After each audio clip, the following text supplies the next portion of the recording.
jumping the bandwagon. So mamaya, na-download ko na yung Minecraft sa PC. Sana yung burger, diba? Hamburger. I want the fries. Ang galot. Ay, yung fries to. Fries? No, I want. Ayun.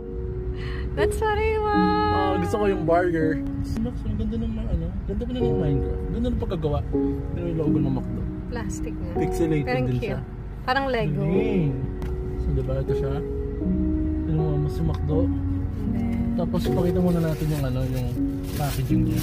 Para siya ano ng ano, galing-galing na marketing nila, diba?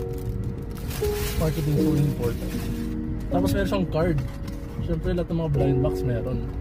Ano siya, holographic na ano, na fries. Diba? Display natin yan mamaya sa ano ni Tita Mars.